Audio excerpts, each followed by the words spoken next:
Hello everyone! Welcome to our channel, Tampagahan Family Vlog. Magandang araw po sa inyong lahat. Panoorin niyo po ngayon si Mama maggagawa ng suman na malagkit. Ayan guys, ang ating susumanin, malagkit na bigas. Panoorin niyo po kung paano gumawa. Ako hindi marunong gumawa nito guys, hindi pa talaga mape-perfect ang aking gawa. Ayan ang natapos na ni Mama. Ayan po. Marami na.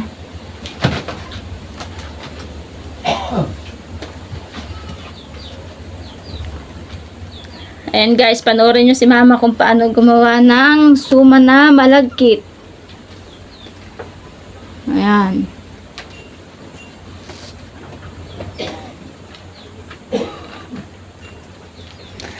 Ang ginawa namin dito guys sa bigas, hinugasan ng maraming beses. 5 beses na hinugasan. Tapos, meron kaming niyog. Aming ginawang gata at siyang niluto bago inilagay dito.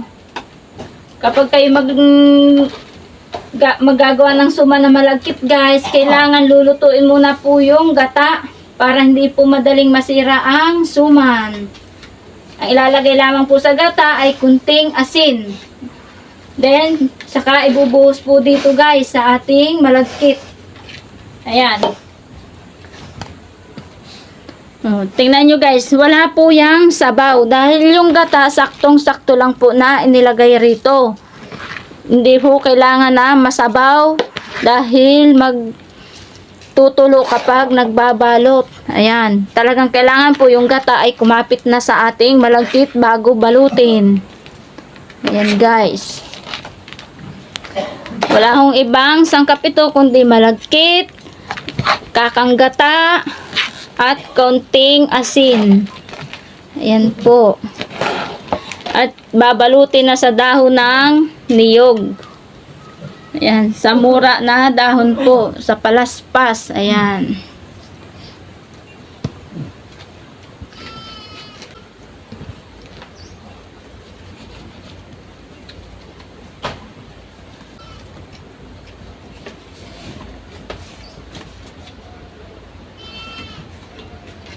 Ayan guys, panoorin nyo si Mama. Baka sakaling makatulong po sa inyo.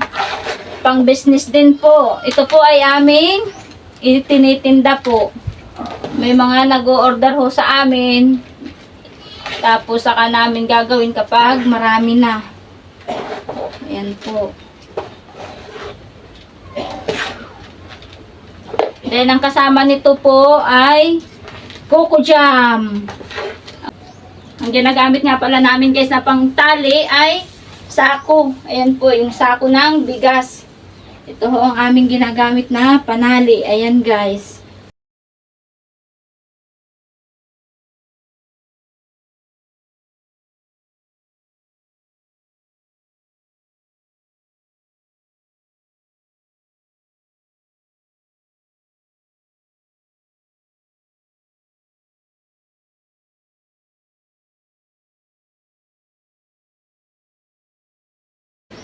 Magluluto rin tayo ngayon guys ng sinaing na isda.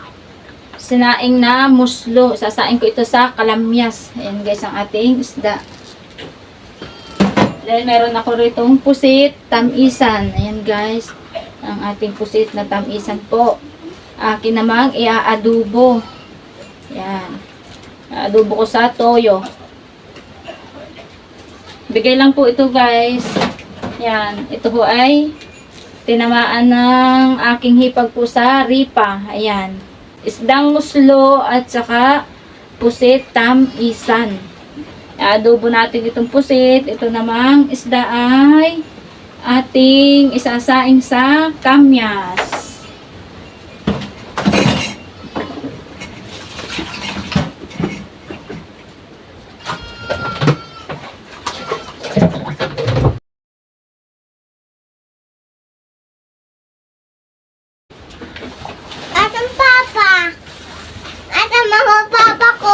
Nasa bundok. Oh, doon ikaw mag ano. Nakuha ng okra. Doon sa malapit kay mama doon ka maghilaw. Hello! Guys, ang susuman tayong malaki. Tama na ako dito. Dito.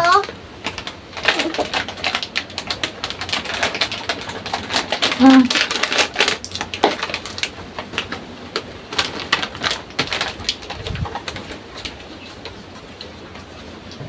Gugat!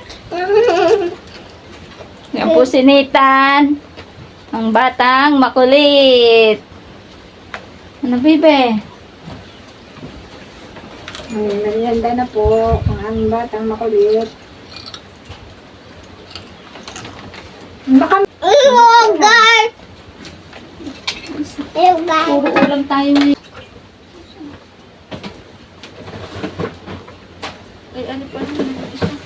Magluluto na ako guys ng pusit. Magigisa muna ako ng bawang at sibuyas. Yan. Pagsabay na natin. Yan, medyo brown na po ang ating bawang. Ilagay na natin guys ang ating pusit tamisan.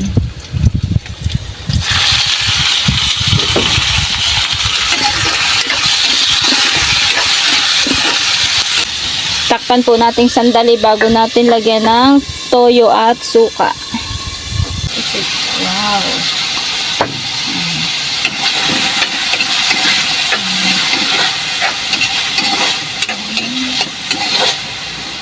Lagyan natin po ng kaunting toyo.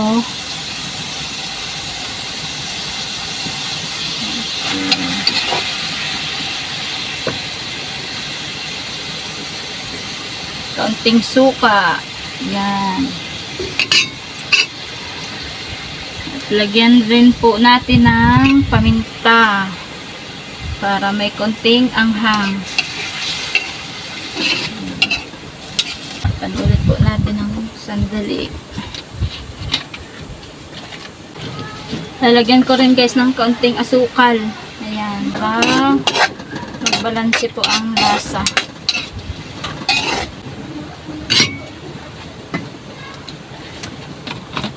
Lagyan ko rin guys ng konting tubig. Tikman natin po ang lasa. Tatanggalin ko na guys sa apoy at luto na ang ating pusit na adobo. Maggagay tayo guys ng kalamyas panglagay sa ating sinaing na isda. Ito ay yung sariwang kalamyas po. Yan. Mas masarap itong ilagay sa sinaing na isda. Ito ang aking gagamitin. Kayatin lamang po natin ng manipis.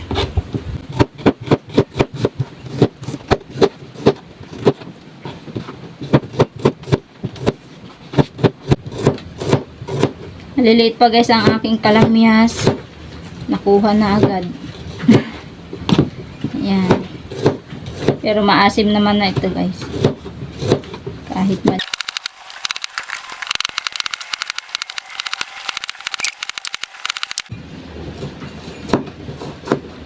Habang si mama nga ay nagbabalot ng suman, ako naman ay magluluto ng aming pang tanghalian. Okay. Tapos natin gatin guys, ilalagay ko na sa kaserola. Okay.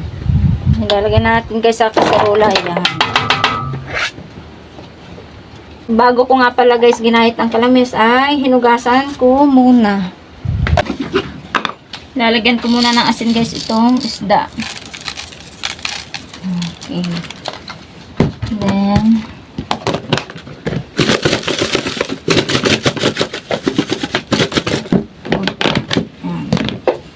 ilalagay ko na po dito sa kaserola.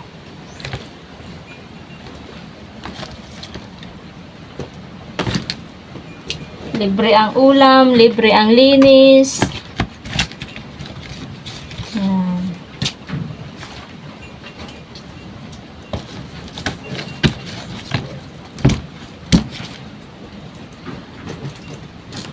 Okay. Dadagdagan ko ng asin. Yan. Lalagyan ko guys ng 2 tasang tubig. Ang ating isasaing na isda. Yan. Okay. Lalagyan ko rin ng patis. Tansya-tansya na lamang po ang paglalagay ng patis. Yan. Tingnan natin guys ang ating sinaing na isdang muslo. Ayan guys, kumukulo na. Tikman po natin kung meron siyang lasa.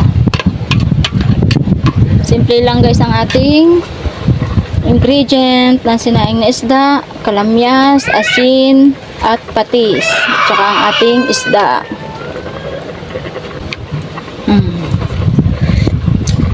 Okay na ang lasa guys.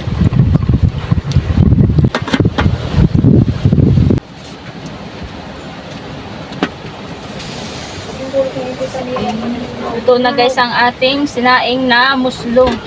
Tanggalin na natin po sa apoy. Magsasaing naman tayo guys. Yan. Para mamaya ay makakain na kami. Magtatanggal na ako guys ngayon itong mga dulo ng palaspas. Ayan. Tatanggalin na natin ito. Para maumpisahan na natin ilagay sa kaldero. Diretso, laga na po ito. Lalagyan ko siya ng sapin na ganito. Itong aking mga ginugupit na dulo ng palaspas ay ilalagay ko sa kaldero. Guys, pang sapin. Para kapag naiga ang tubig ng ating suman ay hindi masusunog. Kailangan may sapin po ang ilalim ng kaldero. Ayan po si mama, tuloy pa ang pagbabalot. Marami pang babalutin. Ito ho ay order na sa amin. I-deliver na lamang bukas.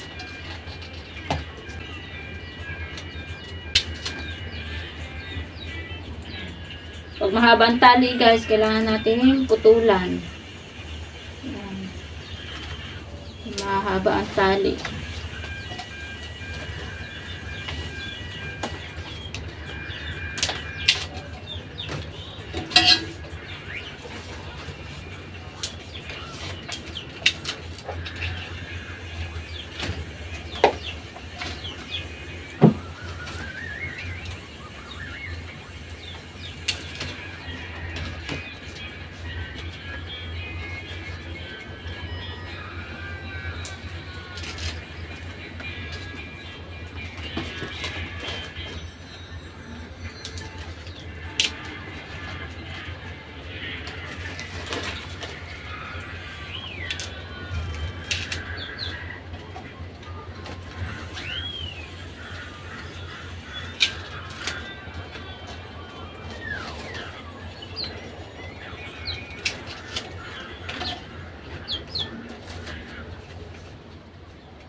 Okay guys, ilalagay na natin dito sa kaldero itong ating natanggalan po ng mga dulo.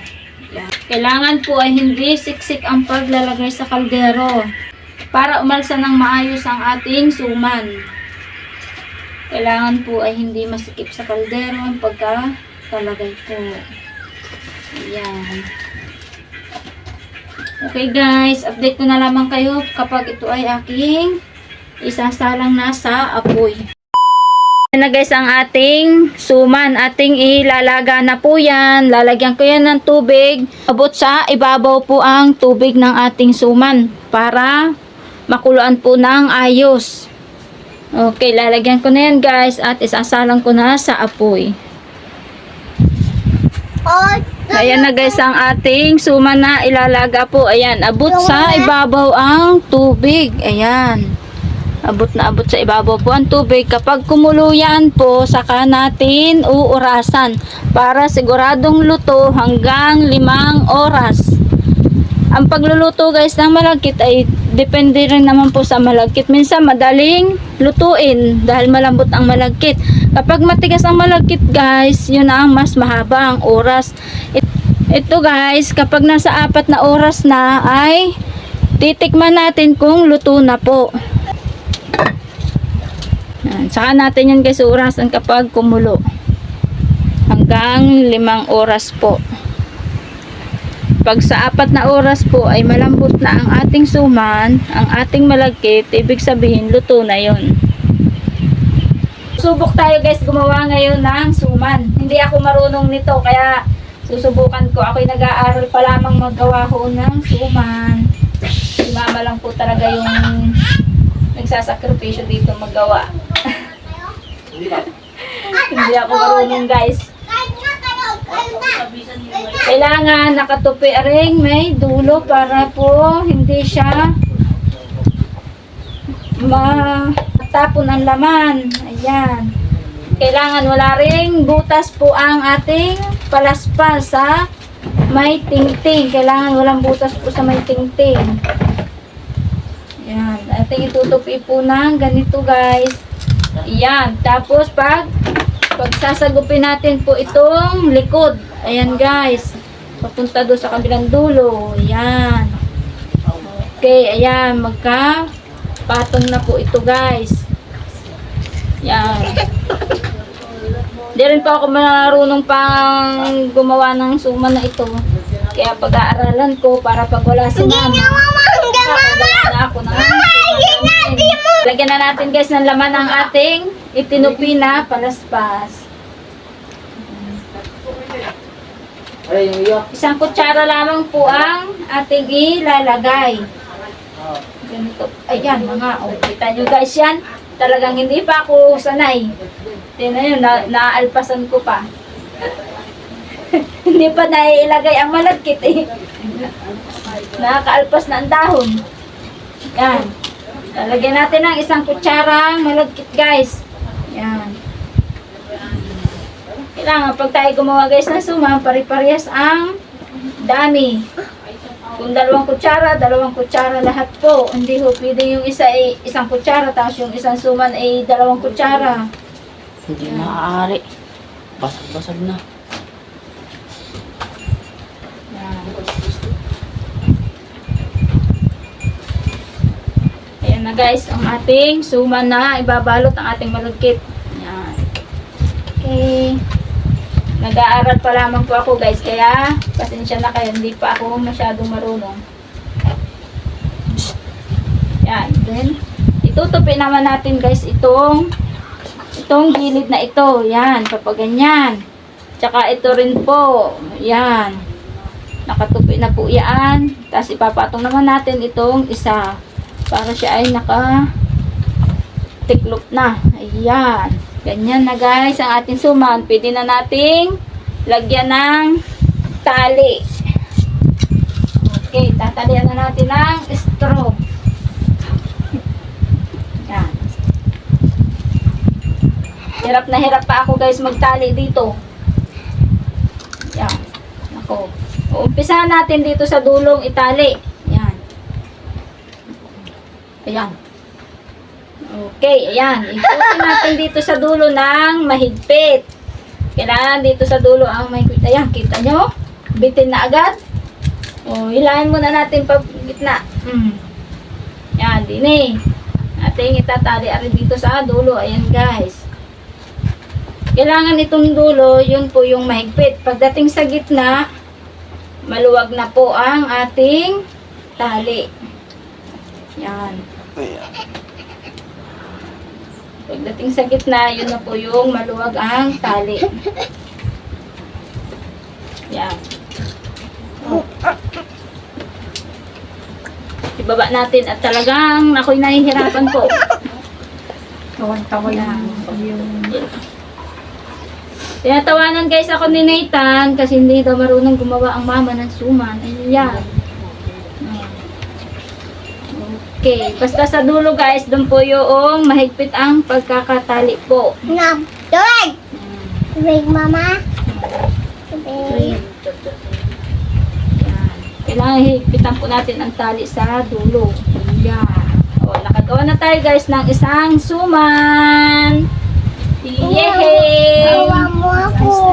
Oh, okay na niya. Sabi ni mama, ayos-ayos na daw po kahit hindi pa, Gawa mo sa tingin ko hindi pa maganda ito. May isa na tayong suman guys.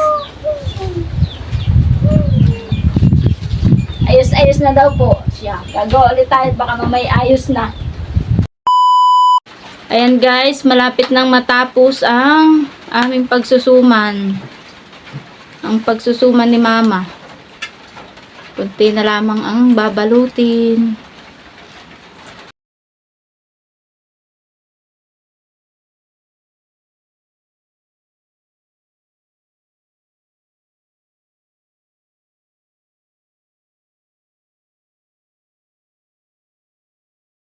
Style. Pero guys, Tapos na po kami magsuman, guys. kapunang kami ko, ma'am. Hanggang dito na lamang guys ang ating video. Maraming salamat sa inyong panunood. Bro. Bye bye and God bless you all. Aba.